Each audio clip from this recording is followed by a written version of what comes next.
François Balandi, Yangai Wabino, Guy Laurent Lobela, analyste spirituel, Tokutani Nabino Lisusu, une fois de plus, Nakatina, ba émission Otosa la Kabino, Tangonyoso, les analyses spirituelles. Les analyses spirituelles, tout ça là, on a sentiment, tout ça là, on a plaisanterie. Kasi tout ça là, on peut être Nzambia sepela, soki Nzambia sepeli, Yonanga ipe toko sepela pambate, Oyo Nzambia bongisela kibiso, de toko zoyango. Soki Nzambia sepeli te, ngai na yo toko sepela te. Yango to sala ka ba analyse spirituelle, pona ko sepelisa yo te, pona ko sepelisa yete kasi pona ko sepelisa Nzambe. Pambate, soki Nzambia sepeli na sima ya Nzambe ko sepela, nde ngai na yo toko zoa oyo Nzambia bongisela kibiso. Voilà raison oyo to salela ka émission les analyses spirituelles. Nenge to ba tango nyoso. Ba émission na biso bokozwa yango toujours na Africa 21 TV de Esika Nini to publiaka ba émission na biso ya les analyses spirituelles. Bokoki pe lisusu kotala yango na Facebook le kimbongisme a marche ezali Esika Nini plateforme ya munene oyo et panzaka sango donc et panzaka sango ya tata Simo Kimbangu à travers le monde donc ce que continue na Facebook obeti le kimbongisme a marché ezali pe moko ya plateforme oyo esika to publiaka ba émission na biso ya les analyses spirituelles. Lelo tozali ko senga na bino bolanda biso très attentivement et ba nyonso ba ko sepela na bilei ya molimo oyo to bengi yango les analyses spirituelles. Bobengana bozala déjà liboso ya ba téléphone na bino po ete boko kolanda nini oyo ngai wabino humble serviteur analyste spirituel na memeli bino na mokolo mwa lelo ndenge tolasaki na ba réseaux sociaux tolobaki ete émission na biso semaine oyo ezali première émission ya 2020 yango to bandi na yango ba sujet ezali ebele oyo tobongiseli bino mais oyo ezali comme premier sujet na biso ya 2020 sujet yango nde tolobi conséquence nini eyaka na sima ya kozanga kotosa maloba ya mokonzi ya bule tata Simo Kimbangu Kyangani pe kozanga kotosa signature ya mokonzi ya bule tata Simo Kimbangu Kyangani batata ba maman ezali sujet oyo tobongiseli bino na mokomwa lelo. Je crois que tolasaki appel na biso na Facebook na ba WhatsApp pona ko lakisa na bino ba ebokolandaka biso ete sujet na biso ya mokomwa lelo toza kolobela justement conséquence oyo eyaka na sima ya kozanga kotosa maloba ya tata Simo Kimbangu Kyangani pe kozanga kotosa loboko oyo babengi signature ya tata Simo Kimbangu Kyangani. Bozala concentré ndenge touti koloba po ete tolanda émission oyo na bokebi nyonso. Mais avant tokota na sujet na biso, avant tolobela sujet oyo touti kolancer sikoyo, tosengi régie a balancer les biso nanu maloba ya papa Diangenda oyo soki tolandi maloba ya papa Diangenda bongo na sima tozongi na tableau na biso to na plateau na biso po ete toyeba ko décortiquer sujet na biso ya mokomwa lelo oyo tolobi ba conséquence ya kozanga kotosa maloba ya papa pe conséquence nini eyaka na sima ya kozanga kotosa signature ya mokonzi ya bule oyo tobengi ye tata Simo Kimbangu Kyangani. Topesi nzela na régie tiela biso maloba ya papa Diangenda bongo et accompagner émission na biso ya mokomwa lelo. Papa Simo Kimbangu pate batu babunda batu baswana ezali soni batu batonga na ezali soni pamba te ezali masana na biso te donc na lubi bino bozalero batimbangise donc bo lungula bakambo ma pays bino bolungui ou bien ba tribu ou bien makambo na tout lungula ngo zele biso et puis ndenge na koka ah soko simana libala allez bato bake komela masanga bake kobie na babar bien na boîte de nuit wana ezali soni epai baba simoki mbangu pate bato babunda bato baswana ezali soni bato batonganaka ezali soni pamba te ezali mosala na biso te donc ngai nalobi bino bozali awa bato mbangisi donc bolungula makambo mapays bino bolongui obien batribu obien makambo wana tolungula yango ezali ya biso te epuis ndenge nakokaka soko nsima na libala ale bato bake komela masanga bake kobie na babar obien na boîte de nuit wana ezali soni biso kokosala makambo ndenge wana te ezali likambo na biso te wana biso tosekisi libala tokei esika na biso tosala fete na biso ndenge kosalama mais ezali te nde tokanda na basika wana ezali ya soni biso tokɔtaka te epuis mokolo mosusu natalaki na kasete oyo pamba tokulu toyaki awa pamba te apesanga kasete wana naza na yango mpe meme awa na poto namonaki ta bozalaki na ndako ya nzambe bozali soko moto aye nsima ozala kopesanaka mwa babisi ndenge wana eza malamu te na kati na ndako ya nzambe bopesana mbote na ndako ya nzambe ezali malamu te pamba te namoni yango na kasete yango wana soko ye nsima okotani moninga wana boyembaka na ye likambo te pamba te bosi bokontinue te na kati na ndako ya nzambe bopesana mbote te ezali mabe epuis bamama mwana mwasi nyonso tu okoti na kati na ndako ya nzambe ndenge bolatili bomosware na bino bolatilaka yango ndenge wana pamba te ezali tellement important na kati na mokanda matata nzambe ekumami mpenza kitoko mwana mwasi soko akoti na ndako ya nzambe timwa eloko awa partout mosusu ezali ouverte pardon alors wana ezali malamu te mokanda ma nzambe mpenza molubi wana ngai mwana mobali soko nakota na kati na nzambe na ekoti na BBC otali donc la différence ezali esika wana na mokanda matata nzambe mpenza soko otali yango ezali kaka kuna mwana mwasi nyonso tu il faut azala moto na ye abombi suki pamba te nzambe abongisi bino ndenge wana surtout bino babama ndumba bato bakobikulela biso nazala kojila etikali moke bokosala mosala wana tikanano na jonga na isasa pate totinda bato oyo bakoya kosalisa bino soare nako mwana makambo bakobima na pai na bino pamba te ezali normal na kisasa mwana na ngai azala kotelefona ngai sikasikawa vraiment esengo nakina nini esengo pamba te bana na biso babandi kopesaka makambo moko ya somo tozalaka koyiba te makambo ndenge wana moko kosalama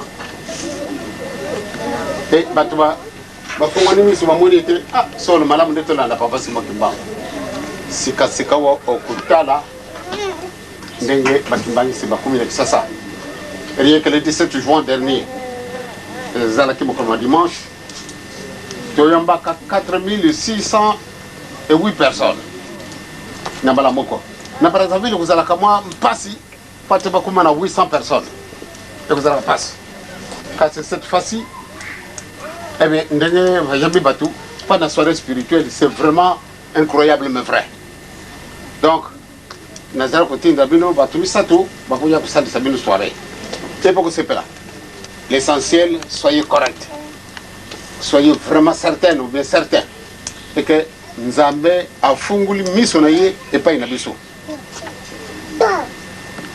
soko bato baza koyoka jwa bozala kodéranger makelele kuna balingi bato balingi bino te ezali surprise te pamba te likambo wana ezali na ntina moko ya ndenge mosusu donc ngai nalingi bamama ndumba bozala très proche de Dieu parce que les relations na bino ezali na nzambe na bino ezali ndenge mosusu bana mobali bakobota ngumba bana mobali mpe bakokobikola pamba te nasi namoni yango bato oyo bakozwaka nzembo bato bakozwaka nzembo bazala ewa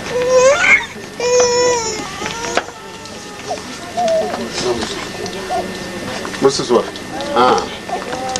ezali kilo moko monene souvent bato wana bakozwaka nzembo bazali plus tante ke n'importe bozali na batentation koleka. Pourquoi? Parce que baangelo oyo bakopesaka bino nzembo ntango bakaika ka satana mpe aye abongisi oyo aye po ate atungusa yo okoya yango na esika wana nde eza na bino mokumbo moko kosekana na yango te. Donc na esika nyonso to ozali yeba malamu ete angelo na bino azali kasi mokili satana mpe akote azali pana nini akwesa yo alungola yo eloko wana. Communication spirituelle bato ebele Zambie a condition pour bien bato bazana pour pambate na lubaki yango na Bruxelles. Soko mutu azala wana kati na France. Awa ni sengo nyonso bizali. Bovanda bino pa. Bovanda. Ni sengo nyonso tu bizali o kamati kambata Simo Kimbangu vraiment toi aussi mebeko. Vous allez plus proche de Dieu que moi qui suis à Kinshasa. Parce que quand on a Kinshasa, nous avons moins de tentations et que vous, vous allez à la Katana Puto. Ce que vous allez à Kanambuka, on a par exemple na Mayobe, ou bien na Bandundu, ou bien n'importe où, vous allez à Kakuna, vous allez à Kimbangis. Et il y a son unité à admirer, pas mater, et c'est qu'il y a voix de pierre, Bayini Bazali. Kasi, n'a pas admiré Mingi Mouto, à la Kinshasa. Azali akomi Kimbangis c'est convaincu aza kolandaka na kanisi approche na ina tatanzami azali tellement certain pambate ye azali na kubunda okana wana okay kukuta makambo baza kusala kawana oyo elingi yote elingi de ngoma na yote elingi pensabete badata wana au bandi kulite baza koleka ho kakuna makambo za koleka kuna maza kusala makuna batondenge baza kuluba ebitambo susu soko zana resistance pesa na kata mutima na yote okoko kona obebisi lokana yo kasi motoyo soko lubi ngana boy à côté de moi tata Simo Kimbangu vraiment il a beaucoup de mérite particulièrement vous autres qui êtes ici en Europe bino bato zaliawa soko zali vraiment un vrai Kimbangiste vous vous conduisez convenablement. Soko fukami kaka osenge na nzambe papa azali côté na biso ngai na ligne tende relation na biso ezala tellement serré na ye pambate bozali bato bako défendre cause na ye na tangisa ka baninga na biso badekakiawa mokana matata nzambe bondi minde bosali na mibeko matata nzambe ndenge nyango miko salama. Eh bien solo bobu netumba. Vous avez beaucoup de problèmes. Problème à Moussala, problème à Ndako, problème à Mikada. Ma quand vous savez, vous avez sabino. Ah, wakakate. Même la Suisse, c'est quand on a fandi. Même la Bruxelles, n'a coûté en gros. Bah, oui, on a bakabadoué, na soit en Angleterre. Des problèmes, moi. Bah, oui, on a l'Allemagne, on a Koutani. Bah, oui, on a l'IRSS, on a Koutani. Bah, moi, je vais ma camomi ça, toyo. Mais la tina nini. Bobu sanate. Bobu sanate. Pas nini boyemite, pas matin, ah, ma voisin m'a télé déjà message la police, ah, kona na pangwana, bafundi mamoyo, ah, taranano, kona nanda kwa mama wana makelele président bisu moya kulala mpongi zalite. C'est pour ça la buto ya kusala makelele. Ah, wana moju batu beza kujemba kae donc bisolingi na makamandi wana. Donc wana pana nini? Il y a quelque chose qui ne va pas. Et si on va comprendre là. Ce qu'on veut dire musique, vous allez déranger. Mais ce qu'on va dire musique na bango ya kubina, c'est un dérangement. Parce que c'est un dérangement. Donc esika wana lomingi bete bozali na mukumba nzambe apesi bino. Mukumba o nzambe apesi bino malamu de bobatela yango botamula na solo. Merci beaucoup. Je crois que message oyo ezalaki conseil oyo papa Diangenda abandaki kopesa epai na bandeko na biso. Je crois na Belgique esika ye azalaki na visite kuna nde tomoni papa Diangenda afandisi ba jeune afandisi bilenge pona kote ya bango kolakisa bango ba parametre nini oyo esengeli na biso bandimi tozalela ndenge nini oyo esengeli na biso bandimi tofandela. Je crois que biso nyonso o tozali na matoi ya molimo tolandi conseil ya papa Diangenda. Ezalaki juste maloba oyo ekokaki ko accompagner émission na biso mokomwa lelo. Tokoti mbala moko na sujet na biso. Ndenge touti koloba sujet na biso ya lelo. À titre de rappel, ezali conséquence nini eyaka na sima ya kozanga kotosa maloba ya tata Simon Kimbangu Kiangani, na sima ya kozanga kotosa signature ya tata Simon Kimbangu Kiangani. Mingi bakoloba nani yango azangi kotosa maloba ya tata Simon Kimbangu Kiangani. Mingi pe bakotuna maloba nini ya papa Simon Kimbangu Kiangani, to mobeko nini ya papa Simon Kimbangu Kiangani oyo batu baboyi kotosa. Je crois que ndenge tolobaki tolanda émission oyo na bokebi nyoso. Maloba nini ya papa Simon Kimbangu oyo batu bazangi kotosa yango poete tolobela conséquence ya kozanga kotosa maloba ya tata Simon Kimbangu. E banani oyo bazangi kotosa maloba ya tata Simon Kimbangu poete lelo na kati na émission na biso tolobela conséquence ya kozanga kotosa maloba ya tata Simon Kimbangu. To kozanga kotosa mibeko ya lingomba.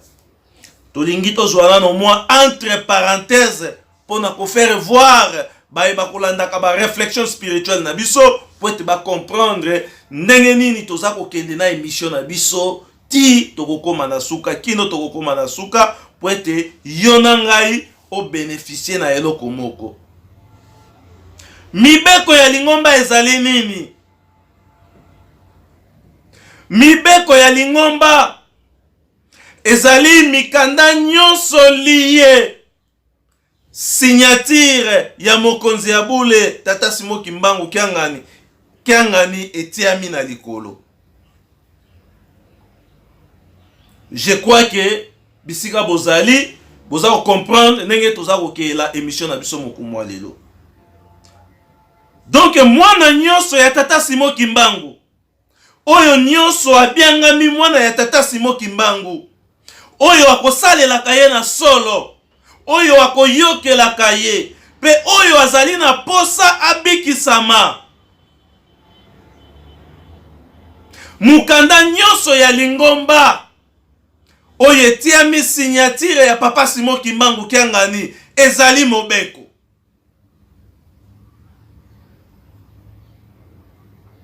Mukanda nyonso ya lingomba oyo etiami signature, donc mukanda wana batie signature tata Simon Kimbangu Kiangani atie signature na likolo alobi na ndimi mikanda oyo, na ndimi mobeko oyo. Mukanda wana nyonso ezali mobeko na kati na lingomba na biso.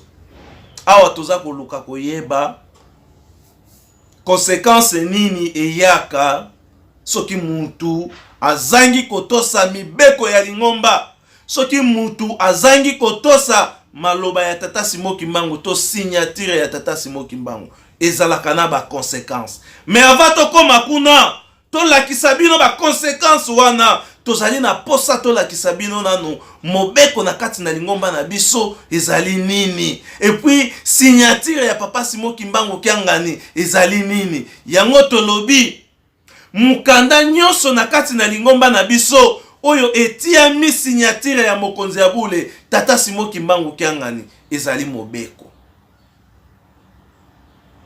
Mikanda nyonso oyo ekomami na lingomba na bambuta oyo bazali na sommet ya lingomba ezala ba circulaire ezali mobeko, ezala ba résolution ezali mobeko, ezala lukutakanu ensemble ya ba document wana nyonso nde ezali ko constituer oyo tobengi yango mibeko ya lingomba. Pamba te kati na yango ezali na signature ya mokonzi ya bule oyo tobengi ye tata Simon Kimbangu Kiangani.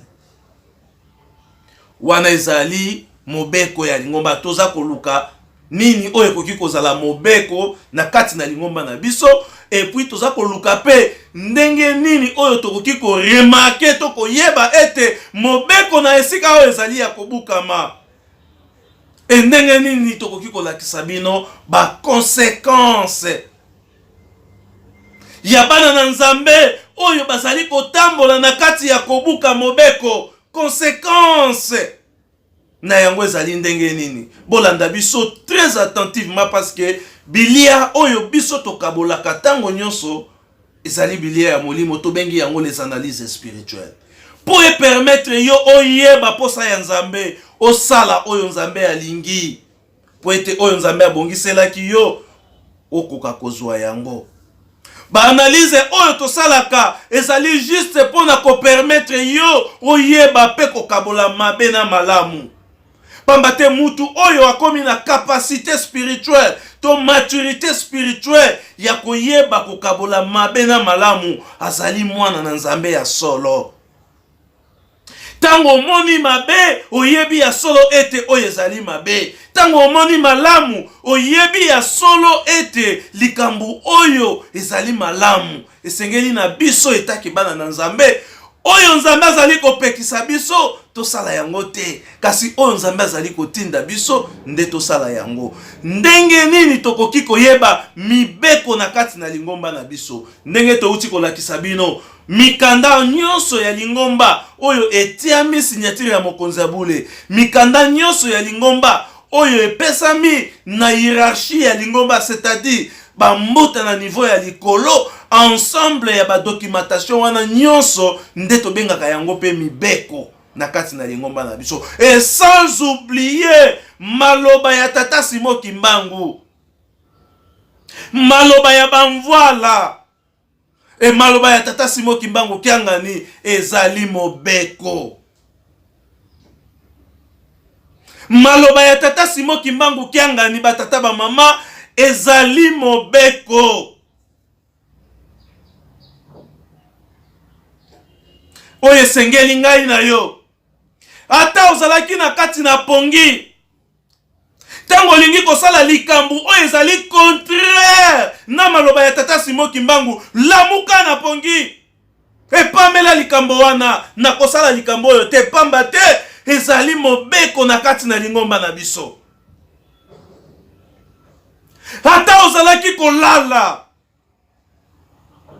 itango omoni ya solo ete olingi kosala likambu oyo ezali contraire ya signature ya mokonzi ya bule, lamuka na pongi epamela ndoto wana.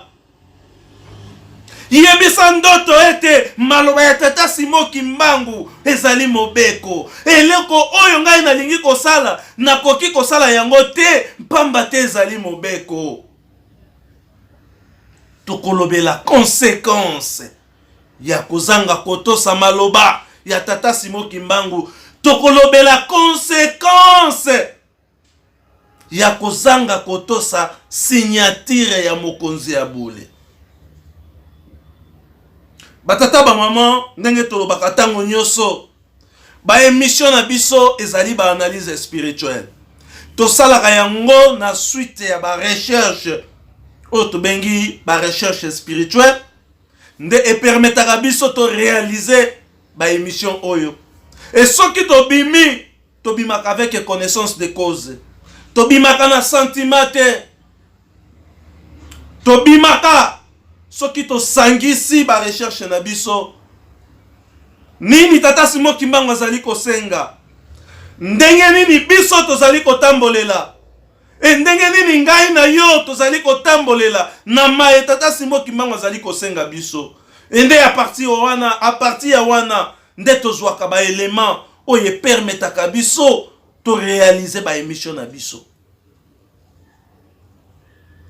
Touti ko décortiquer, touti ko lakisa bino na bokuse nini oyo ezali mobeko na kati na lingomba na biso. To lakisi bino na bokuse nini oyo ekoki kobianga mibeko na kati na lingomba na biso. Yango tolobi maloba ya bamvoila misatu, maloba ya tata Simo Kimbangu, pe maloba ya tata Simon Kimbangu kiangani ezali mobeko. Mikanda ya lingomba oyo etiami signature ya mokonzi ya bule ekomi mobeko. Tozali na ba circulaire, tozali na ba résolution, tozali na ba lukutakanu, ba mikanda wana nyonso ensemble ya ba mikanda wana ba principe et méthode ya lingomba na biso etambwiseli ya lingomba. Ensemble ya ba documentation wana ndenge tolobaki ezali ko constituer oyo babengi yango mibeko na kati na lingomba na biso. Ezali ko constituer mibeko na kati na lingomba na biso. Lelo oyo nde tokolobela conséquence nini eyaka tango tozali ko buka mobeko ya lingomba, tango tozali ko nyata maloba ya tata Simon Kimbangu kiangani, tango tozali ko nyata signature ya tata Simon Kimbangu kiangani, conséquence nini eyaka? Mingi bakotuna émission oyo ezali ko salema, est-ce que mutu moko abuki mobeko? Est-ce que mutu moko anyati signature ya mokonza bule? Est-ce que mutu moko azangi kotosa maloba ya tata Simon Kimbangu? Toyebi ke kati na biso banso tozali basantu te, mais sengeli na biso toyekola kotosa maloba ya tata Simon Kimbangu. Ngai na yo esika totambolaka, esika toliaka, esika tosalelaka misala, esika tosambelaka tata Nzambe, esengeli na biso totambola na angele po ete totosa, po ete tobuka mobeko te, po ete totosa maloba ya tata Simon Kimbangu, totosa oyo tata Simon Kimbangu azali kosenga na biso. Mais biso tolobi na émission na biso, sujet na biso ezali conséquence oyo eyaka na sima ya kozanga kotosa maloba ya tata Simon Kimbangu. Tozali kopesa sikoyo ba conséquence wana. Lelo mboka na biso ya Congo totala bitumba na est na sud, même na Kinshasa esika biso bana na Nzambe tozali, esika biso bana na tata Simon Kimbangu tozali, totala mayema zali koleka na mboka na biso. État que un analyste spirituel tozo ya ko découvrir yango ete pasi oyo tozali na yango na mboka, pasi oyo tozali na yango na Congo, pasi oyo tozali na yango na Afrika ezali na tina mosusu te, ezali ba conséquence ya kozanga kotosa maloba ya tata Simon Kimbangu selon ba réflexion spirituelle na biso. Wana tozali na libanda,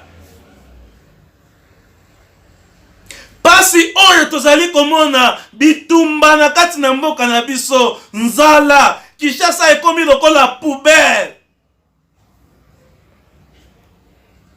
Tosali ba recherche approfondie, toye ko découvrir ya solo batata ba maman ete zali kaka na tina ya kozanga kotosa maloba ya tata Simon Kimbangu. Totala mayema zali koleka na kati na mokili, totala mayema zali koleka na kati na mboka na biso, totala mayema zali koleka na est na sud, partout. Bibembe na bibembe, tina ezali mosusu te batata ba mama, tina ezali se bobele moko kozanga kotosa maloba ya tata Simon Kimbangu. Tala ba conséquence o ezali koya na kati na mokili. Ndenge epesameli yo na ngai na lisanga na biso, na mouvement na biso, na lingomba esika tozali, na paroisse esika yo na ngai tosambelaka, na paroisse esika yo zali kosambela, tokanisa conséquence ya kozanga kotosa maloba ya tata Simon Kimbangu. talama ezali koleka na mokili mituna nakati na ndako na ngai soki nazali kotosa maloba ya tata Simon Kimbangu te soki nazali kotosa mibeko ya lingomba te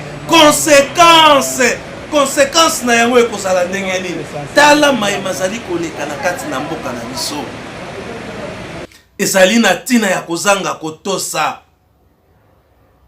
ezali na ntina ya kozanga kotosa maloba ya tata Simon Kimbangu. Depuis 1921 papa Simon Kimbangu apesaki vision pe avenir ya mokili na biso ya mboka na biso ndenge nini mokili na biso ekozala ndenge nini mokili na biso esengeli etambwisama. Depuis la table ronde esika mbeba ebandaki tala conséquence na yango esika tozali kokende politique ya sérieux na mboka na biso ezali te batata ba mama. Et papa Diangenda alobi bokende boyebisa bango na conférence nationale souverain bazwa kombo ya tata na ngai batia na liboso bato ya mayele banganga nzambe babeti loboko na se balobi nani wana lisusu Kimbangu asi akufa na ye tala conséquence.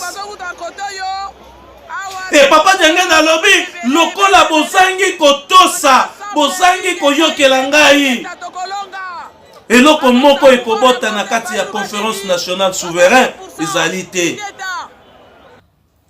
lelo oyo tozali wapi? Combien de conférences, combien de masanga oyo tosili kosala pona koyokana, pona ko se réconcilier, pona ko ba unité nationale makambu ndenge na ndenge oyo tosili kosala pona koluka kimia ekota na kati na mboka na biso kimia ezali koya te mpamba te ezali conséquence. E makambu wana e banda utakala soki kolo Yesu atosaki maloba ya tata Nzambe te mission oyo bapesaki ye soki kolo Yesu alongaki na mission wana te nde tolingaki kobenga ye mwana na Nzambe te. E oyo mission tata Simon Kimbangu ayaki nango na kati na mokili soki aresisaki na yango te soki atosaki te nde lelo tosambelaka tata Simon Kimbangu te. Yango moni ba papa tangu bazali kokende balobi biso tolongi. Et papa Diangenda a déclaré yango alobi lokola na yaki vivant na kozonga vivant. Pambate mission oyo bango bayelaki na kati na mokili ba resisaki yango. Tout ça pour la conséquence ya kozanga kotosa maloba ya tata Nzambe ya kozanga kotosa maloba ya tata Simon Kimbangu kiangani. Tata na biso Moïse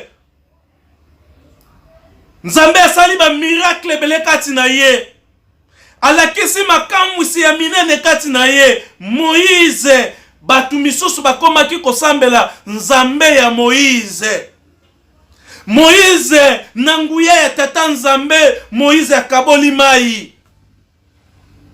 Nanguya ya tata Nzambe Moïse asali makamwisi abaloli mai ekomi makila abaloli nzete ekomi nyoka. Nanguya ya tata Nzambe kasi Nzambe ayebisi Moïse beta nzete oyo mbala mibale. Natina ya kozanga kotosa Moïse abetaki yango avec un coup de plus. Conséquence. Nzambe atalaki ba miracle nyonso oyo asalaki na kati na Moïse te. Nzambe atalaki ba miracle nyonso oyo Moïse a performaki te. Kasi Nzambe aye kotala Moïse azangi kotosa ngai Nzambe. Ngai na yebisi Moïse beta nzete mbala mibale Moïse abeti mbala misato. Tala esika Moïse azangaki komona. Moïse azangaki kokota na mboka ya elaka. yango tolobi conséquence. Musala nyonso oyo Moïse asalaki ya kobalola mai ekomi makila, ya kobota nzete kobalola nzete ekomi nyoka. Misala wana nyonso Nzambe atalaki yango te. Kasi Nzambe aye kotala na suka esika nini Moïse aye kozanga kotosa malako ya tata Nzambe. Nde esika oyo Moïse ayaki kozanga komona kokota mboka ya elaka. Tata na biso Abraham, tata Nzambe ayebisi ye, tumbela ngai mbeka, kamata banyama nyonso, kabola yango na katikati, tumbela ngai mbeka. Tata Abraham, tango atumbi mbeka ya banyama nyonso, akomi na pigeon, acholi Nzambe. Abraham atali asaleli makanisi na ye, asaleli mayele na ye, alobi pigeon oyo ezali muke, ndenge nini nakoki kokabola yango, soki nakaboli yango ekozala malamu te, azwi pigeon atumbi ye mubimba. Nzambe atali alobi Abraham, obuki mobeko. Maye nyonso oyo Abraham asalaki, Nzambe atali yango te. Malamu to makamwisi nyonso oyo Nzambe asalaki na kati ya tata na biso Abraham, Nzambe atalaki yango te. Kasi tango tata Abraham abuki mobeko, Nzambe ayebisi ye, libota na yo patata ba maman, libota na yo de génération à génération, conséquence ya kozanga kotosa maloba ya tata Nzambe. Nzambe alobi Abraham, libota na yo ekokende na boumbu de génération à génération. Tala conséquence ya kozanga kotosa malako ya tata Nzambe. Conséquence. Ndenge moko mayema salemaki na tango ya Sodome na Gomorrhe.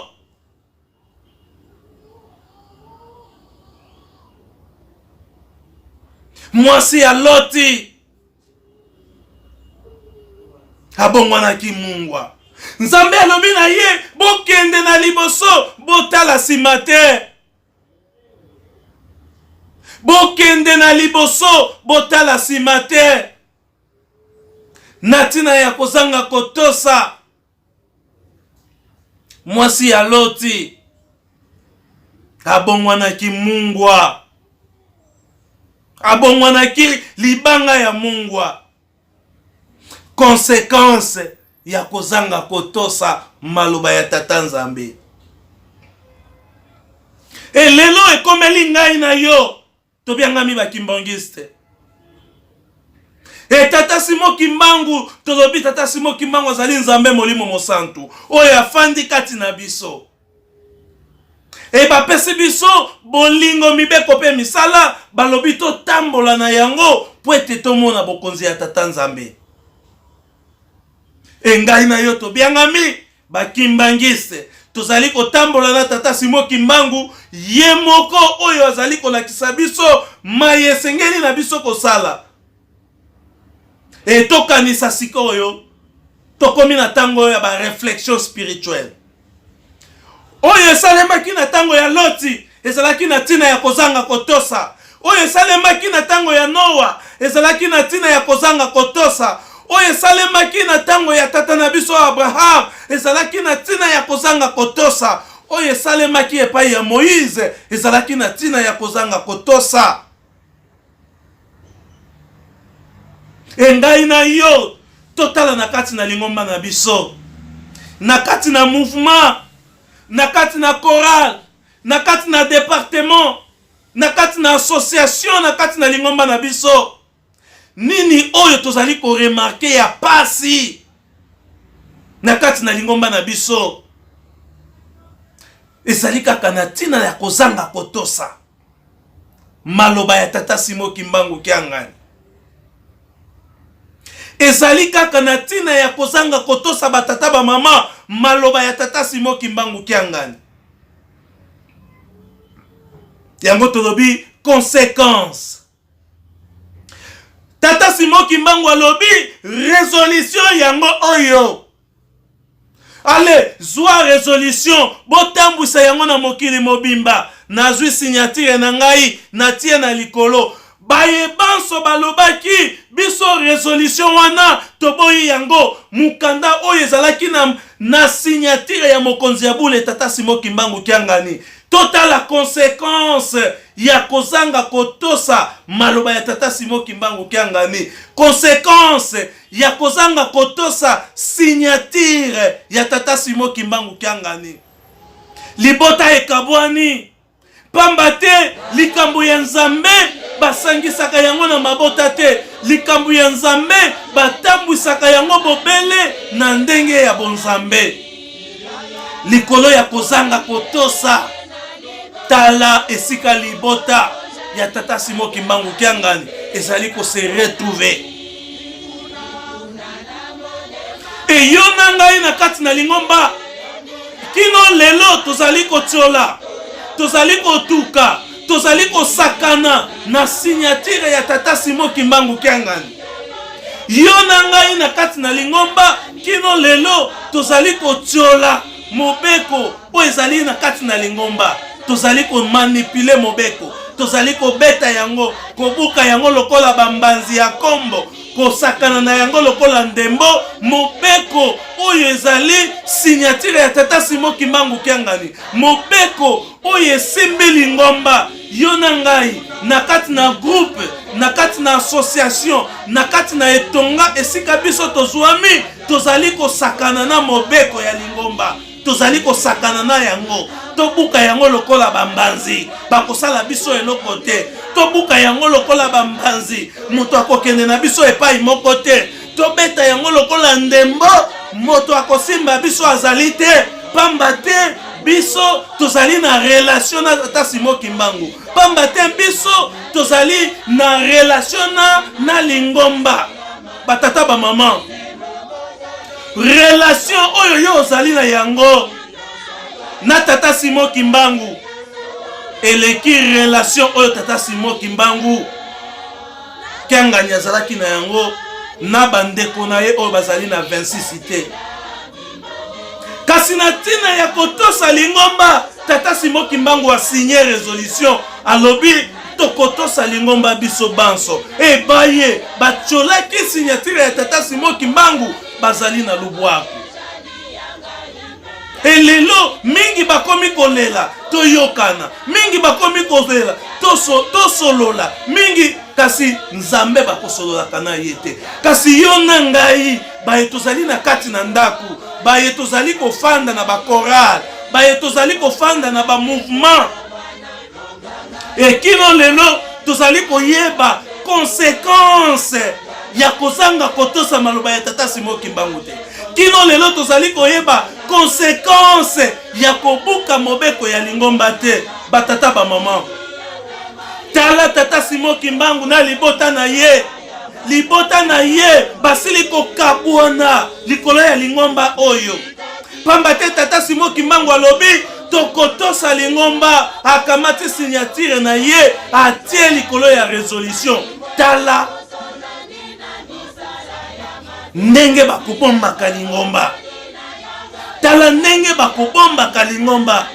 Atali relation na ye na bandeko na ye te, atali relation na ye na mutu moko songolo pakala te. Kasi atali mission oyo ye aye kosala na kati na lingomba. Soki alongi te bokonzi na likolo akomona yango te. Batata ba mama, yango bomoni esengeli na biso banso esika ozali na kati na choral, na kati na mouvement, toyeba koveiller à ce que mibeko ya lingomba totosa yango biso banso. Pamba te ezali na ba conséquence na yango. Abraham abukaki mobeko de génération à génération, libota na ye ekendeki na boumbu. Moïse abukaki mobeko yango Nzambe alobaki mboka ya elaka okokota yango te. batata ba maman. Mwasi ya loti pe lokola abukaki mobeko nzambe ayebisi bango bokende na liboso botala nsima te. Mayelaki ye batata ba maman. Ngai na bino toyebi yango. Yo na ngai tozali bakimbangiste. Nzambe alobi na biso totambola na kotosa mibeko po ete bokonzi na likolo tokoka komona yango. Nini oyo tata Simon Kimbangu azali kosenga biso? Nini oyo tata Simon Kimbangu azali koteya biso? Nini oyo mibeko ya lingomba ezali kolobela biso? Mingi na kati na lingomba na biso bazali kokonte na ba relation na bango. Mais batata ba maman biso etake ba chercheur, etake ba analyste spirituel tolobi yango relation oyo yo zali na yango na tata Simon Kimbangu Kiangani. Relation oyo yo zali na yango na lingomba na bambuta ya lingomba eleki relation oyo tata Simon Kimbangu azalaki na yango na bandeko na yete. Kasi na tina ya kotosa lingomba, na tina ya kobatela lingomba, tata Simon Kimbangu asinyaki mokanda oyo babengi yango resolution, yango esali bokabwani kati na ye na bandeko na ye. Donc esengeli ngai na yo toyeba kotosa mibeko ya lingomba po ete ebatela biso banso na kati na makolo ya tata Simon Kimbangu Kiangani. Kasi ngai na yo soki tozali kobuka mobeko ya lingomba, soki tozali kobebisa ba conséquence na yango, ekoki koyela yo, ekoki koyela ba yo zali kotambwisa, ekoki pe koyela libota na yo de génération en génération. Totala kaka esika biso tozali baye nyonso bakotambolaka na kozanga kotosa mibeko, conséquence na yango. Tata maman, batata ba maman, Nzambe akozalaka na camarade te. Nzambe akozalaka na camarade te batata ba maman. Botika komonisa bana ya tata Simon Kimbangu pasi. Nzambe akozalaka na camarade te. Mutu oyo bana ya tata Simon Kimbangu tango nyoso bazali kobondela ye, bazali kofukamela ye, bazali kobelela ye na mabondeli na bango, bazali kozwa ye Nzambe na bango. Yo etake nganga Nzambe, yo etake mosali na Nzambe, ozali kobenga ye. Papa, toyokanaki, ndenge nini ozali kobebisa batata ba mama, o wana azali moninga na yo te. Wana azali Nzambe oyo asimbi milimo na biso, oyo asimbi biso, oyo bozali komona wana. Donc esengeli na ngai na yo te par rapport ya relation oyo biso tozali na yango na lingomba na tata Simon Kimbangu Kiangani nde tomema ba sase oyo babengaka yango ba chambardement. Ezali oyo babengaka yango ba chambardement. Mutu oyo mokili mobimba bazali kotalela e yo zali kosolola na ye lokola moninga na yo. Batata ba mama tokomi na esika nini? Tobanga kanda ya Nzambe batata ba mama. Conséquence ya mayebiso tozali kosala, conséquence ya mayebiso tozali kosala na kati na lingomba, ya mayebiso tozali kosala envers tata Simon Kimbangu Kiangani. Conséquence na yango engai na yo nde toko subir conséquence ya maye oyo biso tozali kosala. E bana na biso nde bako subir conséquence ya maye oyo ngai na yo tozali kosala. Conséquence tokomi lokola baye bako tuka kalingomba batata ba mama. Biso pe banganga Nzambe tobongisa totala ba jeune ndenge bazali koyenga na kati na lingomba. Totala ba jeune ndenge bazali koyenga na kati na lingomba. Pourquoi? Parce que encadrement ya malamu ezali te epai ya bilenge. Jeunesse oyo ba papa balobaki avenir ya lingomba tozali ko traiter bango ndenge ni. Jeunesse oyo ba papa balobaki avenir ya lingomba, espoir de l'église, tozali ko traiter bango ndenge nini. Mayebiso tozali ko sala etake batambwisi, etake banganga nzambe, etake bankambi na kati na ba mouvement, na kati na ba association, ezali ko memela conséquence epai ya bana oyo biso tozali ko tambwisa, epai ya bana oyo tozali na bango na ba groupe, epai ya bana oyo tozali na bango na ba mouvement. Conséquence ya kozanga kotosa maloba ya papa, ya kozanga kotosa signature ya papa, ya kochola mibeko ya lingomba. De génération en génération, oyo tozali kolona na kati na lingomba. Mingi ya ba jeune oyo babiangami espoir de l'église. Bazali lisusu na espoir wana te, pourquoi pamba te? Encadrement ya malamu ezali te epai ya banganga nzambe mingi. Banganga nzambe mingi bazali ko kwetse bana ya nzambe. Eposa ya bana ya nzambe ezali ya solo ete babikisa milimo na bango. Ndenge nini tozali kotambwisela lingomba? Eske tozali kotosa oyo tata Simon Kimbangu Kianga yazali kosenga biso tango nyonso? Eske tozali kotosa oyo bamvoala basenga kabiso tango nyonso? Eske tozali kotosa oyo lukutakano eyebisi biso?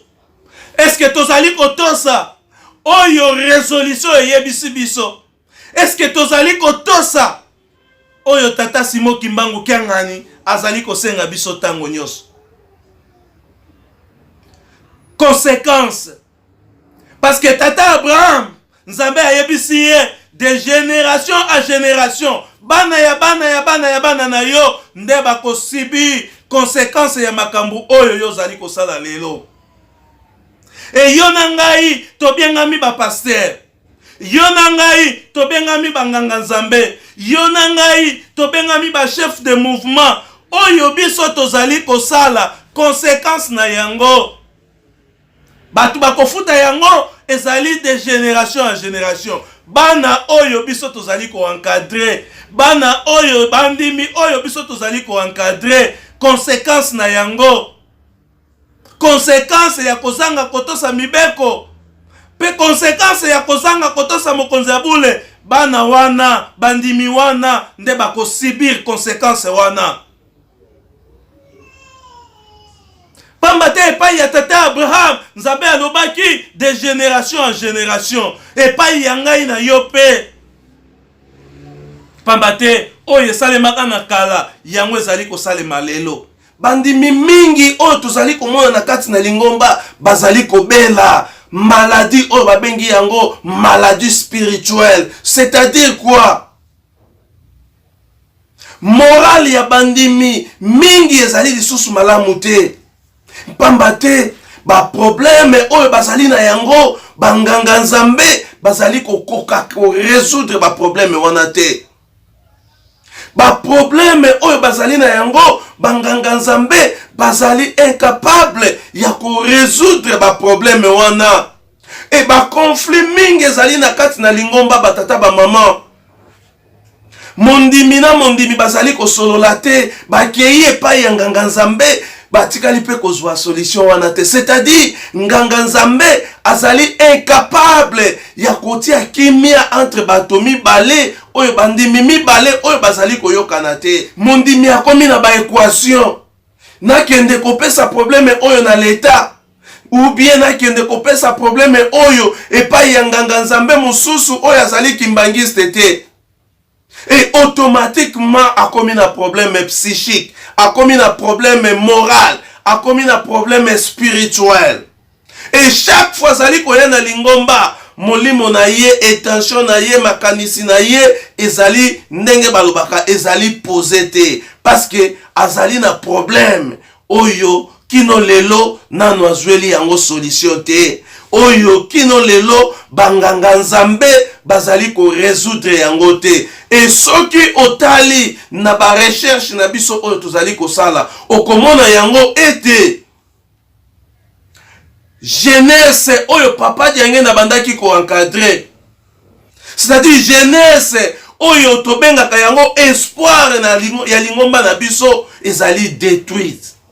Pourquoi? Parce que mingi bazali na ba problème moral oyo banganga nzambe bazali kokoka ko résoudre yango te. Mingi bazali na ba problème spirituel oyo banganga nzambe bazali kokoka ko orienter bango po ete bazwa solution na ba problème wana te. Et mingi bakomi na ba intention nakende wapi, nakende problème oyo na mema yango na leta, problème oyo na mema yango epai ya nganga nzambe oyo azali kimbangiste te. Entre temps bazali kotala une fois na sali lolenge ena na kokweya na mobeko ya lukutakano, une fois na sali lolenge ena na kokweya na mibeko ya lingomba na biso, ba principe et méthode yango tolobi tozali komona yango physiquement. Ango zali kotala état ya bandimi, conception spirituelle ya bandimi, tozali ko détecter spirituellement ete bandimi bazali na problème moral, problème spirituel. Et nani a ko résoudre ba problème wana? Ezali se bobele banganga nzambe. C'est-à-dire banganga nzambe, il faut bazala na ba capacité spirituelle, na ba maturité spirituelle oya ko résoudre ba problème oyo ezali kotungisa bandimi. C'est-à-dire ngai na mondimi mosusu soki tozali na problème, nganga nzambe il faut azala na capacité ya kotia kimia na kati na ngai, ya kotia pe kimia na kati na mondimi ena. C'est-à-dire mayema kouta maloba oyo kouta epai ya nganga nzambe ezali maloba oyo kopesa ngai kimia, ekopesa pe mutu oyo ngai nazali na ye na problème kimia. Voilà lolenge ya banganga nzambe. Mais soki otali mingi na kati na lingomba na biso, tala grandeur ya ba problème psychique oyo tozali ko concevoir na kati ya lingomba ya Tata Simon Kimbangu. Tala grandeur ya ba problème moral oyo tozali ko concevoir na kati ya lingomba ya Tata Simon Kimbangu. Tala grandeur ya ba problème spirituel oyo tozali ko concevoir na kati ya lingomba ya Tata Simon Kimbangu. Mingi pe ya bandimi oyo tobengi bango espoir de l'église, bafandi na bandaku, ezali te parce que bakwei, ezali te parce que babungi nzela, ezali kaka parce que banganga nzambe bazali kokoka ko résoudre ba problème na bango te. Mingi pe bafandi na bandaku parce que azwaki problème na nganga nzambe atie yesima lingomba. Et tellement azali mondimi alobi na kokende sika mosusu te tamie na fanda na ndako. Tozali ko détruire jeunesse kimbangiste oyo tobengi yango espoir de l'église. Tozali ko détruire jeunesse kimbangiste oyo tobengi yango espoir de l'église. Tozala na souci ya bandimi. Na suka tolobi kaka ete tozala na souci ya bandimi. Ba jeune oyo tozali komona na kati na lingomba bazali avenir ya lingomba na biso. Et soki lelo ngai nazali pasteur na lekaki na jeunesse kimbangiste et lelo na ye kokoma pasteur. Et soki tozali ko détruire jeunesse kimbangiste ya lingomba na biso, banganga nzambe ya lobby ezali jeunesse oyo tozali komona. Ba savant ya lobby ezali jeunesse oyo tozali komona. Ba docteur ya lobby ezali jeunesse oyo tozali komona. Tala lelo jeunesse ya lingomba na biso ndenge bazali kokufa. Soki otali na kati na lingomba na biso, tozali kosala ba recherche bipai na bipai. Publication komona kaka jeune ya kufi esika boy, jeune ya kufi esika boy, jeune ya kufi esika boy. Mingi tozali kokufa na ba problème oyo lingomba ezali kokoka ko résoudre yango te, parce que lingomba nde ezali esika oyo biso ifo toyaka kokitisa mitema na biso, esika oyo ifo bamelisaka biso mai oyo ekopesa biso nkimia pe sai na kati na mutema. Kasi mingi tozali kozwa ba problème na lingomba oyo lingomba azali kokoka ko résoudre yango te, oyo bambuta bazali kokoka ko résoudre ba problème wana te. Mingi tokomi na ba tension likoya ba problème oyo ezali na kati ya lingomba oyo bambuta to banganga nzambe bazali kokoka ko résoudre yango te. Tala jeunesse lokola ezali détruite. Jeunesse ya lingomba, ba jeune bazali kokufa, ba jeune bazali kobela, ba jeune bakomi na ba santé médiocre. Pourquoi? Parce que atali problème oyo nazali na yango lingomba nde ezali fin po ete basilisa likambo oyo. Mais tango jeunesse to jeune aye na problème na lingomba, nganga nzambe azali incapable ya ko résoudre problème ya mondimi. Tala esika problème oyo bandimi bazali na yango na kati ya lingomba. Tala esika ba problème oyo bandimi bazali na yango na kati ya ba paroisse, na kati ya ba commune, na kati ya ba province, na kati ya ba nation. Ba problème spirituel, ba problème moral, ba problème oyo tobengi yango ba problème psychique oyo ezali ko régner na kati na bandimi suite ya mauvais encadrement oyo epesameli ba leader, banganga nzambe, ba chef de mouvement, ba chef de département, encadrement ya malamu ezali te. Ba jeune ebele bakomi na ba problème ndenge tozali komonela yango na ba conception spirituelle na biso, na ba réflexion to analyse spirituelle na biso. Je me rappelle na ba année coulée, je crois, eza na histoire moko tokutani na yango na kati na lingomba. Bambuta ya lingomba na biso basangana pona koyebisa papa Fumwambanza ete tozongiseli yo lingomba. Tango bambuta bazongiseli papa Fumwambanza lingomba, balobi tambwisa yango na ndenge na yo, tambwisa biso ndenge elingi yo. Etake un analyste spirituel na fandi na kanisi na lobi lolenge oyo bambuta bazali ko traiter biso lelo, lolenge oyo na ba paroisse na biso, ba cadreur ya ba mouvement, ba cadreur ya ba département bazali ko traiter jeunesse kimbangiste lelo, na tangu oyo bazalaki ya possession ya lingomba, na tangu oyo bazalaki na lingomba na maboko na bango, ebana ya tata Simon Kimbangu oyo bazali na bilembo, pasi nini bazalaki komona batata ba mama to sala ba réflexion spirituelle to kanisa. Pasi nini oyo bana ya tata Simon Kimbangu oyo bazali na bilembo babandaki komona tango lingomba ezalaki na possession ya bambuta, tango lingomba ezalaki na maboko ya bambuta avant bazongisa yango na maboko ya papa Fumwambanza.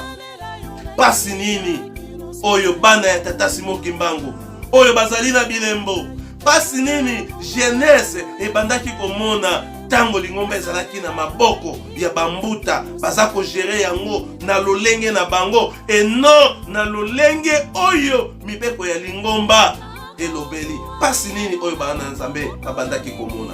Fanda sala ba réflexion spirituelle tuna motuna wana nde na sima biso toyebisi bino ba chef de mouvement baye bozali kokamba jeunesse kimbangiste, ba chef ya ba département baye tozali kokamba jeunesse kimbangiste, ba chef ya ba paroisse, ba pasteur, ba kengi, ba diacre, ba responsable, to sala ba réflexion spirituelle to kanisa.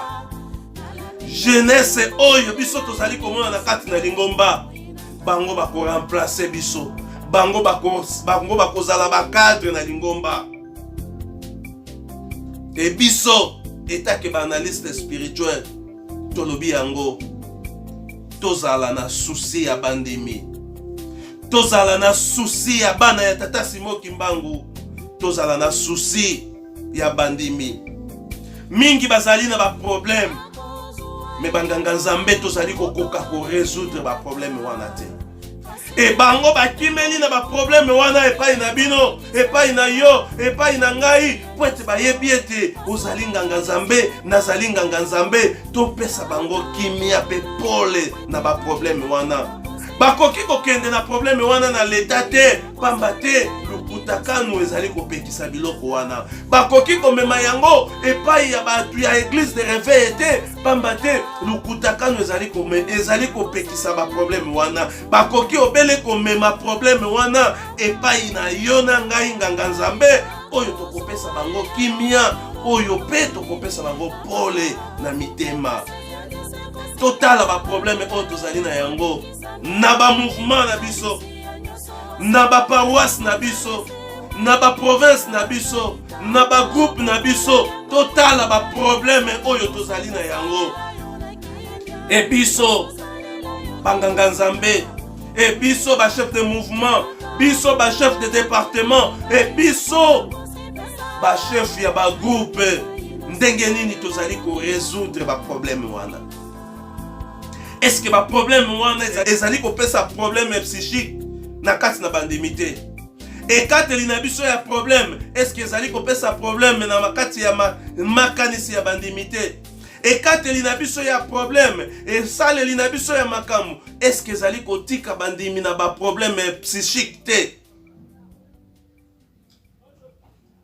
batata ba maman ndenge tolobaki oyo ezali émission ya les analyses spirituelles tosalaka yango na sentiment te tosalaka yango après avoir kosala ba recherche nde tobimaka nde tolobaka ntango nyonso tosalaka ba analyse spirituelle po esepelisa yo te esepelisa mpe ngai te mais tosalaka yango po ete nzambe asepela nzambe soki asepeli oyo nzambe abongiselaki yo na ngai nde tokozwa yango soki mateya na biso ya lelo ba réflexion spirituelle na biso ya lelo ebetisi yo na ngai libaku limbisa biso pamba te ezali lolenge oyo balakisa biso na kati na lingomba oyo ebetisi ye libaku bolimbisa biso kasi oyo amoni ya solo ete akoki koprofite na 1 plus po ete yabongisa esaleli na ye ya mosala po ete yabongisa ekateli na ye ya makambo po ete yabongisa